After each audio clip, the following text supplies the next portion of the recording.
It's 7:13, you're watching Good Morning Britain. Now, and the Pan Am jumbo jet carrying 258 passengers and crew was en route to New York from Frankfurt, having stopped over at Heathrow. There are no survivors. Well, our US correspondent David Foster joins us there live now from John F. Kennedy Airport. Good morning, David. Good morning, Mike. Well, what's been the latest response from Pan Am, David? Pan Am have said that their people from New York have already been they've flown over, they've arrived in Great Britain, they'll be on their way up to Lockerbie.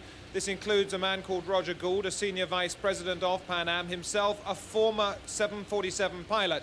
He will be heading the investigation as far as he can from Pan Am's point of view. Obviously, there will be others from the Civil Aviation Authority and from the American Federal Aviation Authority who will be involved in the investigation to find out exactly what went wrong. Now, Pan Am here are saying that it's too soon to speculate on what was the cause of the crash, but they were very clear that the plane just disappeared off the screen, that 1 minute they were having normal radio contact with Flight 103, and the next minute it just disappeared. It didn't look as though the pilot was in any particular trouble, no trouble at all. They were having normal conversations, and then suddenly the plane disappeared. The next they knew, the plane had come down in Lockerbie.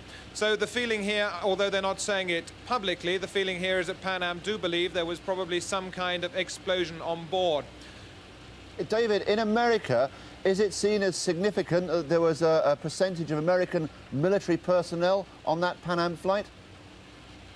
Oh yes, I mean, it's been felt very deeply over here. I think particularly because of the time of year that it's happened. A great many people were coming home for Christmas. This was to be a time of celebration, which of course it won't be for many of those who knew those on board and who had family members on board. People were coming back here to celebrate, and American TV networks broke into programming sometime during the afternoon and announced that the plane had come down. It was felt and is still being felt very deeply here. Not just in New York, where the plane was to end its particular flight, but the actual,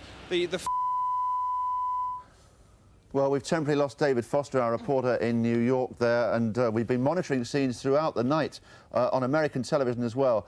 And I can tell you, very harrowing scenes as the relatives arrived at JFK. I think we can go back to David Foster, can we? David, you're back yes, with Mike. us. We lost you temporarily. We've been monitoring some very harrowing scenes at the airport behind you. As a personal experience for you, this must have been traumatic to watch the relatives arriving, and traumatic too for all the people who've had to deal with these relatives. It never becomes any easier to be involved in these sort of tragedies, even if it's only from the periphery. To see people suffering like that and to realise that what you're doing is actually intruding on them. They were obviously oblivious to the fact that the people were taking pictures of them. They had other things on their mind. But people here are feeling it very, very keenly, no more keenly than at Syracuse University, about 6 hours drive north of here, of New York, where we saw on the television networks earlier this evening, they stopped a basketball match when they heard the news to have a 2-minute silence. They held a memorial service because probably about 30 to 35 members of Syracuse University were on their way back from having studied for a term in London. And Syracuse University, normally a fairly happy place this time of year, was completely devastated, and I think that's going to be the feeling throughout the United States. It may have happened in Scotland, but a great many of those on board were American. David, I heard you saying earlier that we're now entering the misty world of conjecture, aren't we, and guesswork. I heard you saying earlier that Pan Am are carefully not ascribing any cause to the plane crash yet, but in the reports from the American television and radio, are they concentrating more on the possibility of an aircraft failure or on the possibility of a bomb? Which is the priority at the moment? Well, I think if you ask Pan Am publicly, they would say we have not made up our mind, and we will not make up our mind until either the investigators have had a good chance to look around the crash site or the flight recorders have in fact been found.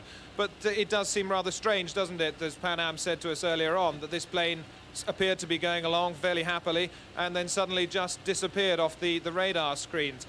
When asked about security, the spokesman for Pan Am said, look, you can't get a better place than Heathrow.